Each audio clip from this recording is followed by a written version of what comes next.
out to the garage, another day. Didn't do anything yesterday, even though I was going to, but I had a heap of chilies and stuff that I needed to process yesterday. I made some minced chilies and dried a whole heap of chilies, so I've got all that sorted, so I'm back into it today.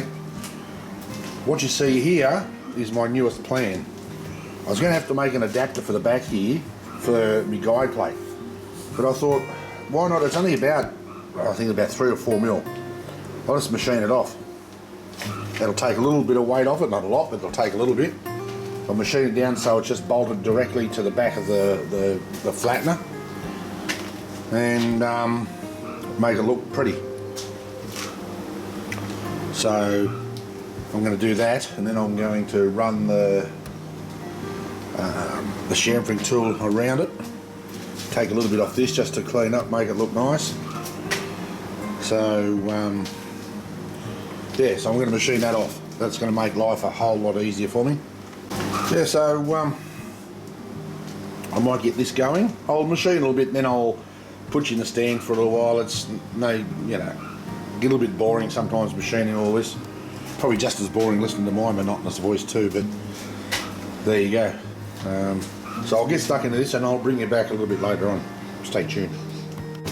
Alright, back out here again. It's the next day and quite a few more hours machining. I didn't video it yesterday because I was just not having a really good day. So, but what I've done, I think I said last time I had this thing on, I was going to machine this down to thickness, but I decided against it. I took a few mil off, but I didn't want this to look odd. If I took it all the way down here, it would look silly.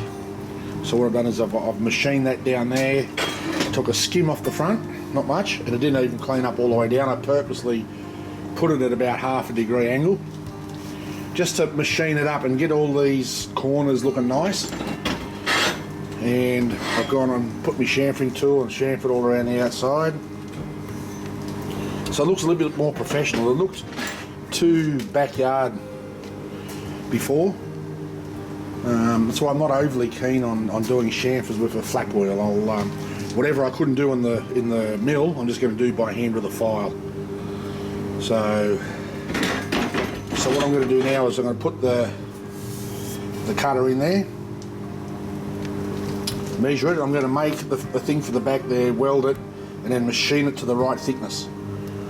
So, and as you see, I've got this little bit here where I couldn't get the cutter any closer. And that includes even my 90 degree cutters because the quill hits on this. So I've even machined the end of that off. So that looks a lot better. Looks much cleaner, and once I powder coat it, it's going to come up nice. That looks a whole lot better. Didn't take as much that side. I mean, the stuff buckles when you weld it, so yeah, there's just a slight wetness there, bugger all.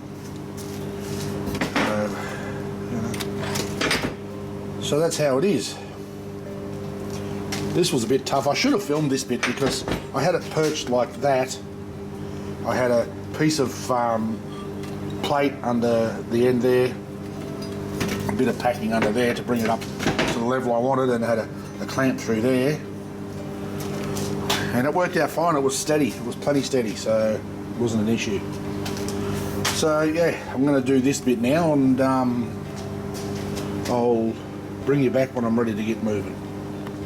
Okay, I've got that made. Now I'll show you something. Where is it? That is how the weld looks. That's how it looks when you clean the lens on your welding helmet. And you can see where you go. I couldn't see shit. Running probably a little bit more wire than I need to, but it's nice and hot. I want it to penetrate because I've got to machine both sides, machine the welds down.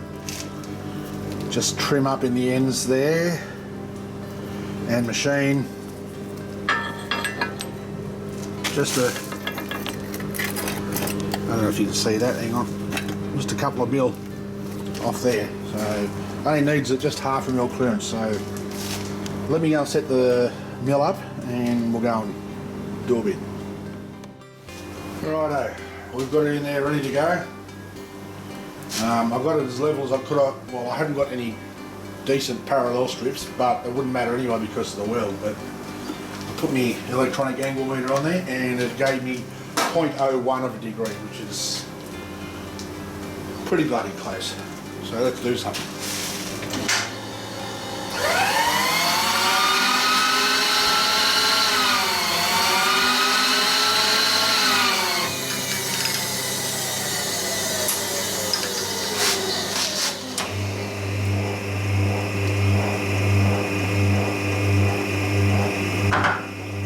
Always take this down as far as possible, but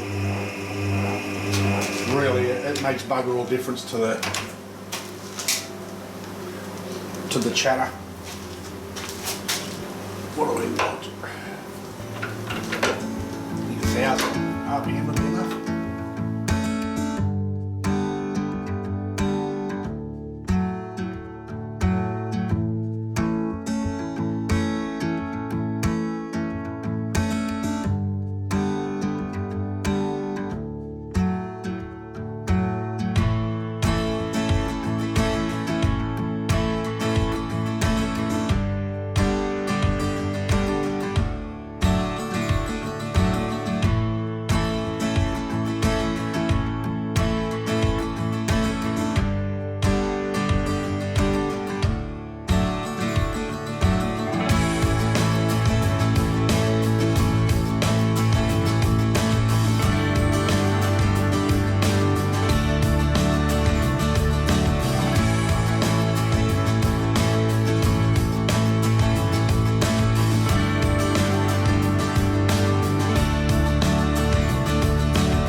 .4,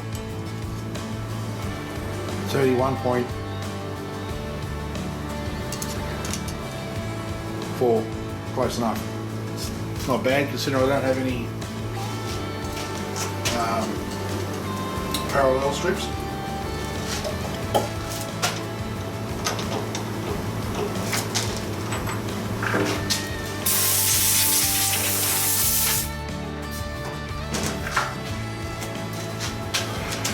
Right.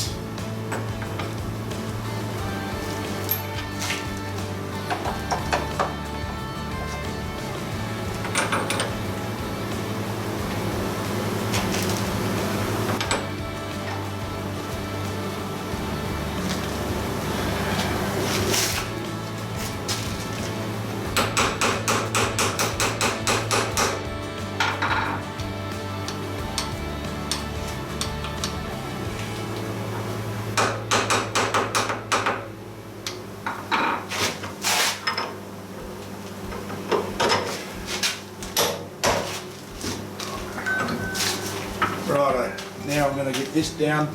Actually, I'm going to just take a skim out of in there, both sides, just to square it up, and do that. Then I'm going to chamfer, turn it over and chamfer it. Let's see how we go.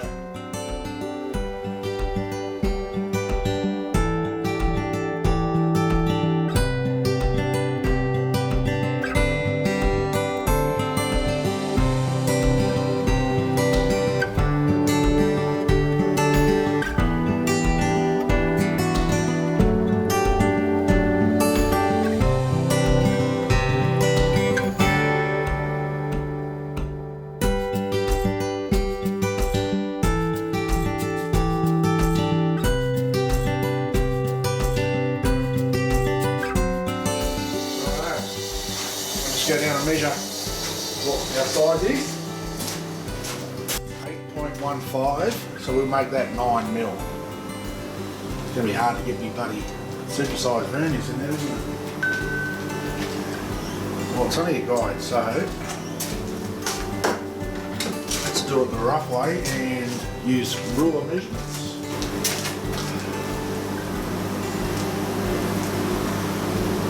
You know what? I reckon there's probably half a mil to got to come off that, and we're done.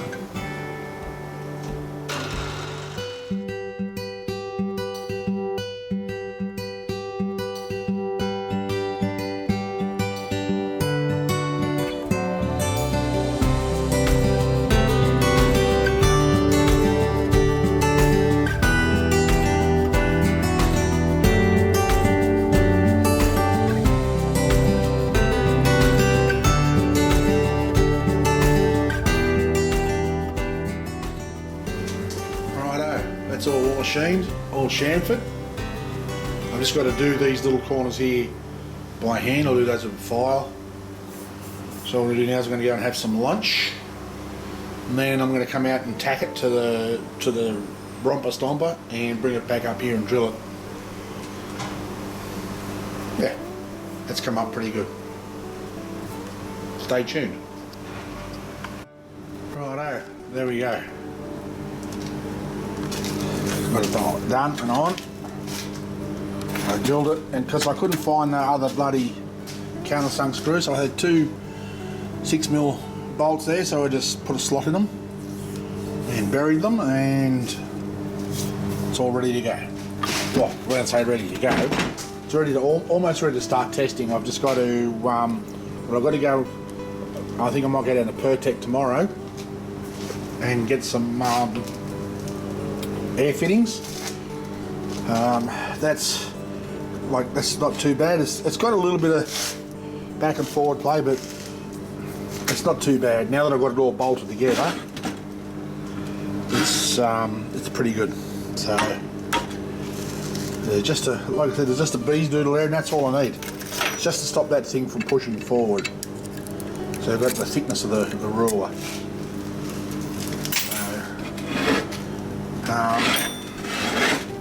So I'd say that's coming together pretty good. I've got the right angle there, I've got my scissor angle happening there.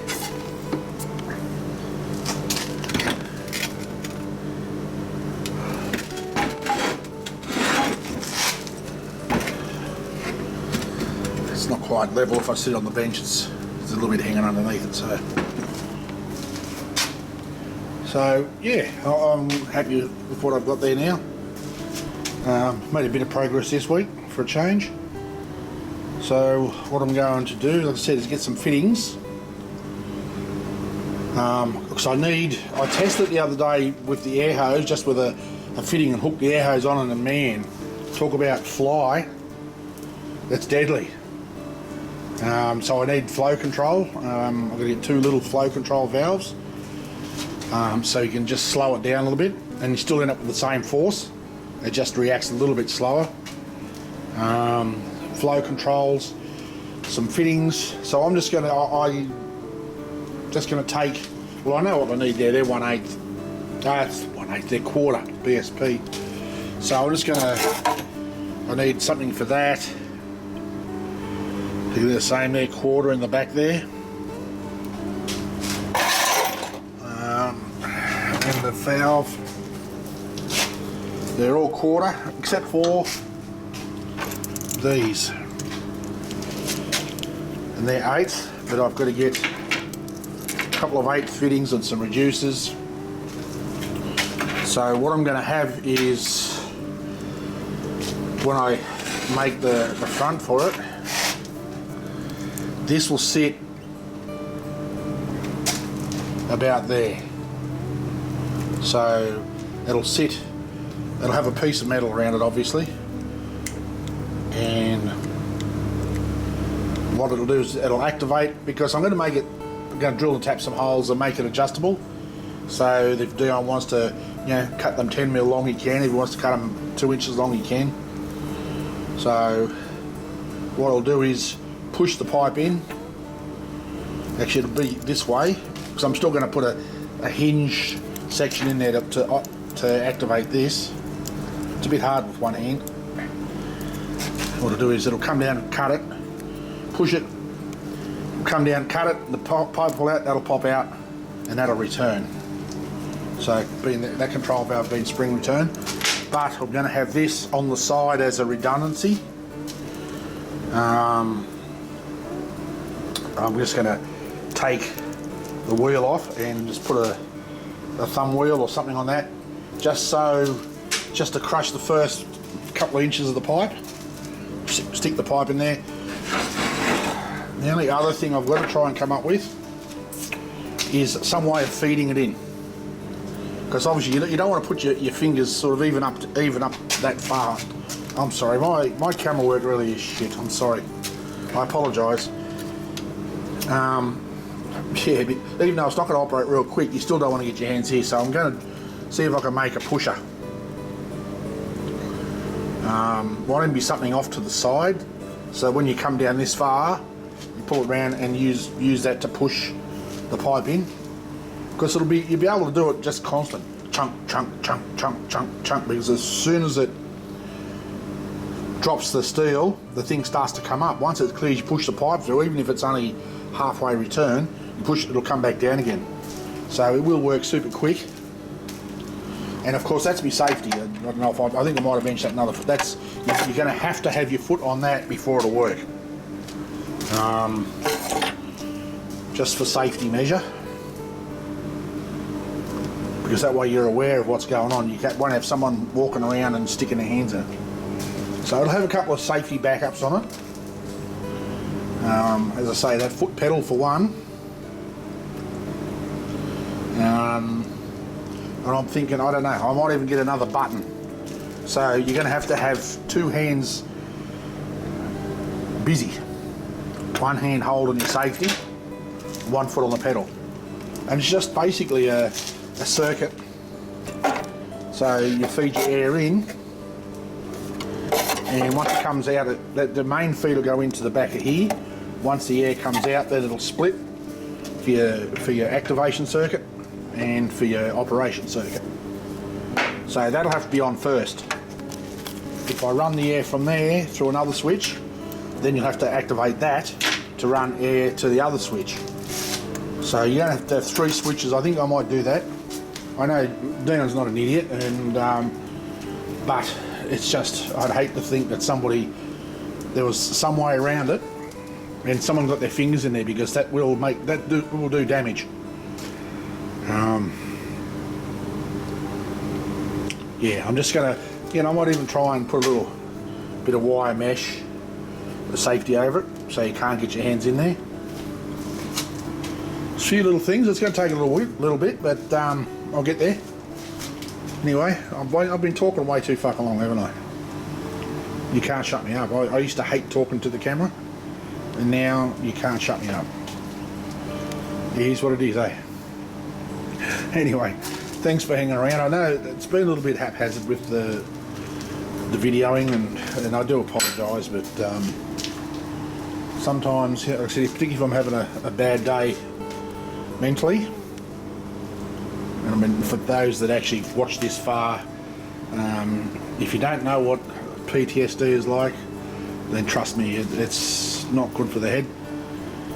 So some days are easier than others, but you deal with it. So until next time, stay safe, peace.